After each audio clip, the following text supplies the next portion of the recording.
দক্ষিণ চব্বিশ পরগনার বারুইপুরের চম্পাহাটি পঞ্চায়েত ভোটার তালিকার স্ক্রুটিনি পর্বে সামনে এসেছে চাঞ্চল্যকর তথ্য। সেখানে দেখা যাচ্ছে লোকসভা ভোটের পর মাত্র 7 মাসেই এই পঞ্চায়েত ভোটার বেড়েছে প্রায় 4,500। এই খবর প্রকাশ্যে আসতেই শোরগোল পড়ে গিয়েছে প্রশাসনের অন্দরে। শুধু তাই নয়, এখানকার ভোটার তালিকায় নাম উঠেছে মুর্শিদাবাদ, মালদহ, শিলিগুড়ির মতো দূর এলাকার বাসিন্দাদেরও। নেত্রী আগেই উদ্বেগ প্রকাশ করেছিলেন। বারুইপুর পশ্চিমের পক্ষ থেকে আমরা যখন ভেরিফাই করতে নামি, আমরা দেখি যে সত্যি প্রায় 4,000 নাম এমন রয়েছে, যেটা একটাই এপিক নাম্বারে 2 জন ভোটার। কেউ হরিয়ানা, কেউ গুড়গাঁও, কেউ মধ্যপ্রদেশ, কেউ উত্তরপ্রদেশ, কেউ গুজরাট। কাজে তৃণমূল কংগ্রেস সবসময় স্বচ্ছ নির্বাচন প্রক্রিয়া এবং মানুষ যাতে নিজের ভোটাধিকার প্রয়োগ করতে পারে সেটার পক্ষে। এবং এইগুলো বিজেপির নানাবিধ কারচুপি। তারা যদি মনে করেন যে এরকম ভাবে তারা রাজনৈতিক মাটি পশ্চিমবঙ্গের দখল করতে পারবেন, তারা খুব ভুল। 2026-এ যতই নাড়ো কলকাঠি, মমতা বন্দ্যোপাধ্যায় এবং থাকবে হাওয়াই চটি। এইসব দেখে জেলার প্রশাসনিক কর্তাদের চক্ষু চড়কগাছ হওয়ার মতো অবস্থা।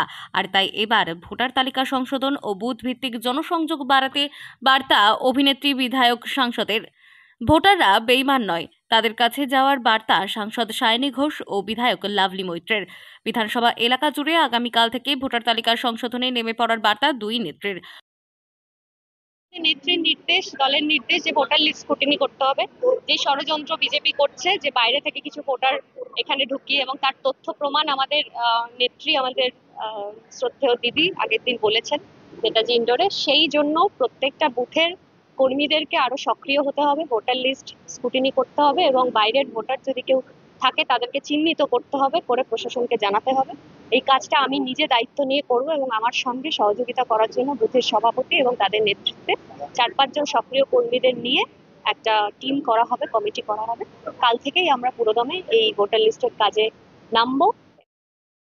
পঞ্চায়েত ও পুর এলাকায় এই উদ্দেশ্য তৈরি করা হয়েছে আলাদা দুটি কমিটি। আসন্ন বিধানসভা নির্বাচনকে সামনে রেখে একাধিক কর্মসূচির ঘোষণা করলেন বিধায়ক লাভলি মৈত্র। বিধানসভা কেন্দ্রের প্রতিটি ওয়ার্ড ও পঞ্চায়েত অফিসে রাখা হবে অভিযোগ বাক্স, যেখানে এলাকার বাসিন্দারা তাদের নিজেদের দাবি দেওয়া অভিযোগ লিখিতভাবে জানাতে পারবেন। এমনকি বিধায়কের নামে কোনো অভিযোগ থাকলে তাও জানাতে পারবেন। সোশ্যাল মিডিয়ায় প্রচারের জন্য একটি টিম গঠন করা হয়।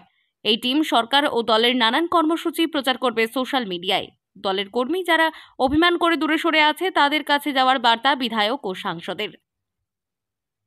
দক্ষিণ চব্বিশ পরগনা থেকে সুমন সাহার রিপোর্ট, লোকাল 18 বাংলা।